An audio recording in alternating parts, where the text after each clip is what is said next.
Hi Hazel, how you doing today? No. Not well? No. What's going on?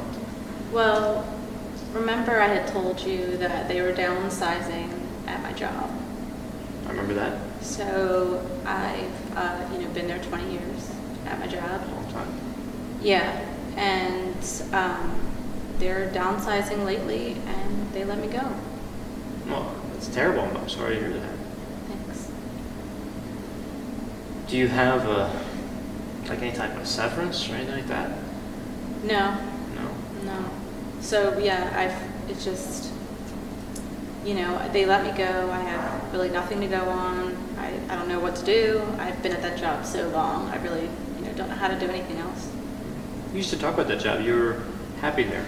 Yeah, I was. Yeah. I thought, I had envisioned doing that job for forever, for a long time. So, And that's not going to happen now. no. How does this affect your financial outlook, like your bills and such? Oh, it's awful. I mean, we definitely, my husband and I, it's really spiraled out of control. My husband and I have kind of like joint.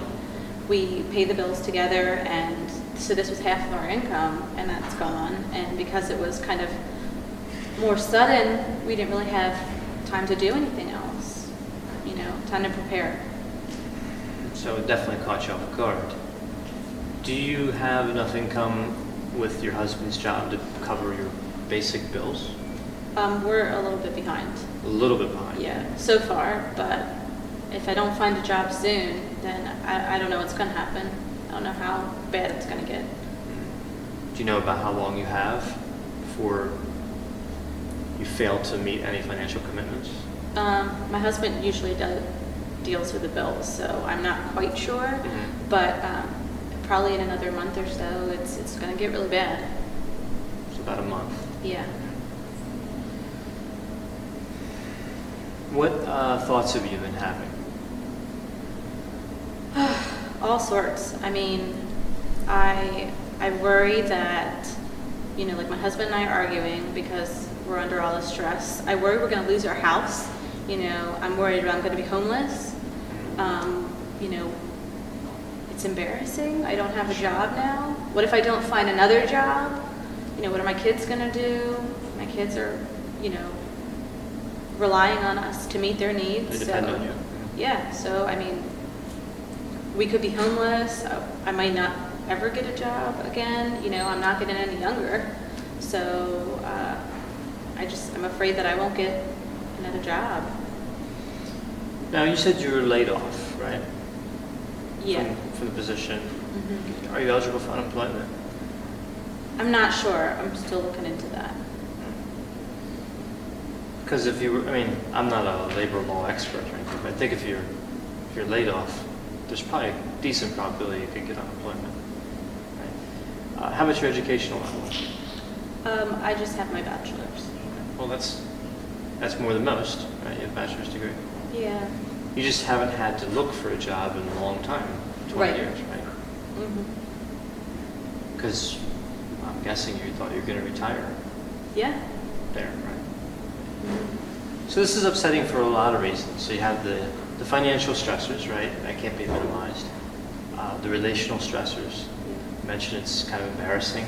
Yeah. So that's more like an identity thing, right? So you identify with what you did, Right. right? And now Yeah. you don't as much Mm-hmm. because you're not actively working in it. Yeah. Did you ever have any coworkers who voluntarily left for other jobs? Not that I know of. Not the time you worked there? Not that I was aware of, I don't think. Maybe like one a while ago, but it was a pretty good job, so So a lot of people stayed. yeah. Have you ever known anybody who worked for a similar company or in the same field who changed jobs? Yeah, one of my friends was in a similar field and left the job and eventually found another job. You know how long it took them? It took a while. Like maybe like 2 years or so at least. A long while. Yeah. Okay. It was a struggle for their family, so I think about that. Would you need to replace that full income to pay your bills or part of that income? Probably part of it. Maybe full would be ideal because, we were comfortable the way we were living. So full would be ideal, but, we could probably survive on part of it. It just not as well as we were living. All right. So we've talked about problem-solving skills before in earlier sessions, right? So have you applied any of those concepts to what's going on now? I mean, I've been trying to think of different opportunities that might be open to me now, and being able to spend more time with my kids and things like that. I've been trying to think of it other ways, my situation. All right, so there's an upside in that sense, the time part. At some point, you need to replace the income. Yeah. Right? It's very pragmatic. You need the money. Have you considered that if you attempted to seek a full-time job, didn't work out, you could look at part-time jobs?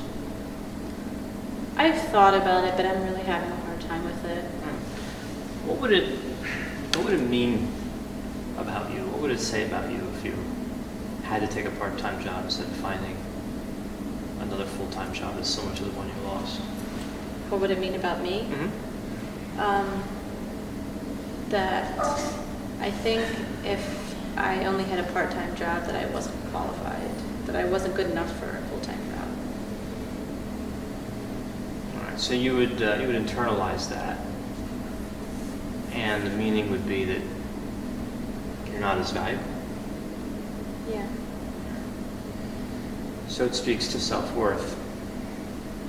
That kind of thinking we've talked about before, right, in other situations, okay, can impede you trying to meet your goal.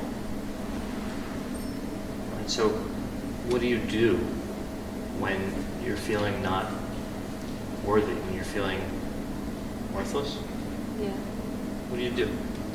Well, right now it's not going well. I mean, I've been arguing with my husband. I've been drinking a lot more. The depression has come back a lot worse. So it's just starting to become this cycle where, I'm drinking and getting into arguments, and the situation's not getting better, and it just keeps snowballing. Keeps snowballing. Yeah. And these behaviors are all things that potentially could impede your goal. Right? Mm-hmm. So in a way, there's kind of like a self-fulfilling prophecy element to this. Yeah. You agonize, you worry, invest in these thoughts. Right. And then to temporarily take away the pain, you drink. Yeah. That ends up in more dysfunction, right, with the relationship with your husband. And Yeah. I imagine if you're intoxicated, you're not looking for new work. Yeah. Right? That wouldn't be ideal timing. So, in a sense, you're not helping things to improve. And it all kind of starts with that thinking. But it's hard when I'm really depressed and the situation's not getting better, and I'm just home sitting about, drinking while everyone else is carrying on with their life and I'm stuck here. Right. And that ties into that kind of worthless Yeah. type thought, right? So you're fulfilling that role of being worthless. That's how it's manifesting for you. And that's one thing you can do. Right? That's an option. You can drink and you can have relational struggles. But is that really what you want out of all this? Is that the most useful? No, I know it's not helping. How do you think you could break that cycle? I've been thinking about, trying to get more organized, like we talked about before with the finances, and trying to, figure out exactly how much income we need to be where we want, but to do it maybe by baby steps, so it's not like so overwhelming for me, like this thought of getting a new job and making enough money and providing for my family. It's kind of like breaking it down. Well, that makes sense. Right. Yeah, so your first step would be figuring out what's the minimum amount you really need. Right. So you'll shoot for higher, right? You'll go for the full time, but you realize that you kind of need to know what the minimum is, because you know what job offer you could accept and what job offer you'd have to decline. Right. So that makes sense. So armed with that information, then you could go out to the workplace Right. and maybe with a little less anxiety, kind of just know, well, this job's gonna, if I get it, that's good. Right. Or I might as well not apply to this one because it's not gonna work. So it's efficient, it's time saving. It's good. That sounds logical. What do you think could get in the way of those steps? What obstacles are you seeing? I think just sometimes like the fear of the unknown, like worry about what if this never happens for me? You know, what if I don't get a job? You know, what if we lose our house? What if... That worries The nagging. what if. Yeah, that worries nagging you. Yeah. Yeah. So I think it's pretty likely that with the bachelor's degree and the background we've talked about in other sessions that you'll get a job. Let's go with the scenario that you don't. Right? And with the understanding that's a pretty low probability event. Mhm. Let's just say, okay, what happens then? Say you never find another job. That's the worst case. Like we would agree, that's the worst case. Yeah, it's pretty awful. That's pretty awful, right? So that's the worst case scenario. Can't get any worse than that. What would happen?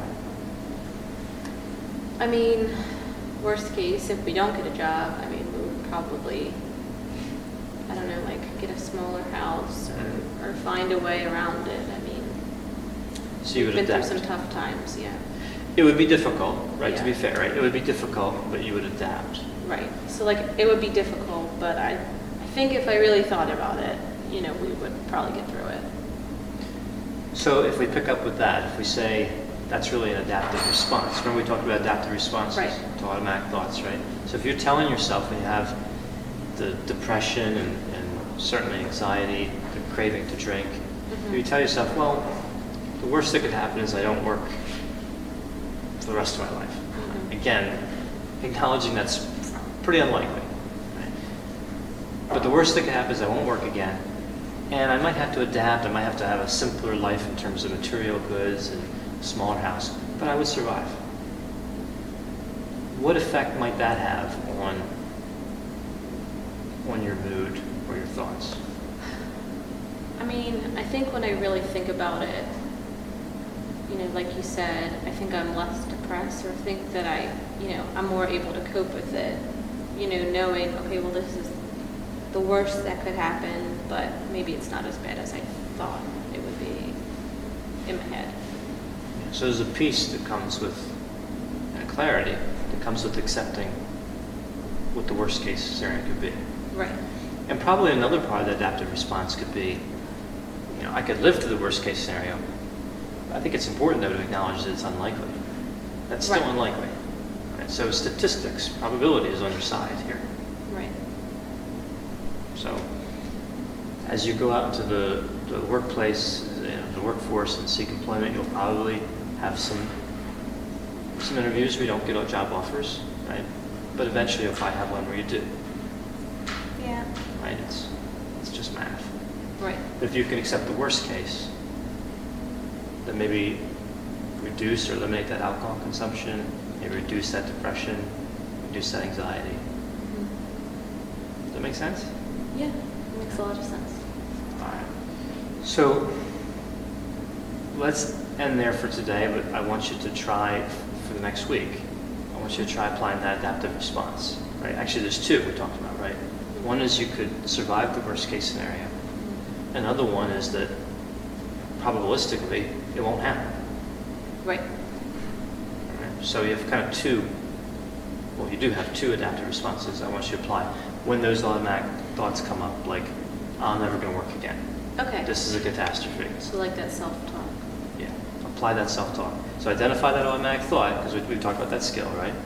And then apply that self-talk right away. Okay. Right? And let's see, you have the thought record, Mhm. right? So when when you can, fill one of those out. Okay, when that happens, when you have the automatic thought and you apply the adaptive response. Even if you can't get it completely filled out, I understand that. I know there's a lot on there. Okay. Just what you can get done on that. Anything you can do on that would be helpful. Okay. All right, does that sound good? Mhm. All right. So I'll schedule you for 1 week, Hazel. I'll see you then. And we'll see how this goes. See what progress we can make on these, on the alcohol and the depression and the anxiety. pay schedule.